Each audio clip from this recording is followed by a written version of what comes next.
আমাদের এখানে বেশ কয়েকদিন ধরে মাইক দিয়ে প্রচার করছে নতুন দোকান উদ্বোধন হবে, মাটন বিরিয়ানির সঙ্গে চিকেন চাপ ফ্রি।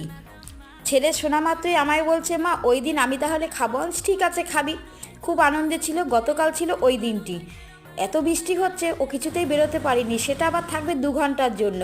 শেষমেশ ও দোকানে গিয়ে দেখলো প্রচুর লোকের লাইন। ও লাইনে দাঁড়িয়ে গেল। কিছুক্ষণ পর শুনতে পেলো মটন বিরিয়ানি শেষ হয়ে গেছে, এখন দেওয়া হচ্ছে চিকেন বিরিয়ানি। ও মটন বিরিয়ানি না পেয়ে ও চলে এলো বাড়িতে।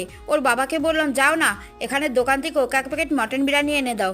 ওর বাবা গিয়েছিল আনতে, কিন্তু গিয়ে দেখলো মটন বিরিয়ানি হাঁড়ির নিচে পড়ে আছে আর তেল মশলা মাখানো। ওর বাবা সেগুলো না নিয়েই চলে এলো, নিয়ে এলো চিকেন। আমায় এসে বললো, এই দিয়ে ছেলেকে চিকেন বিরিয়ানি বানিয়ে দাও। সব কিছু দিয়ে রেডি করে চিকেন বিরিয়ানিটি বানিয়েছিলাম।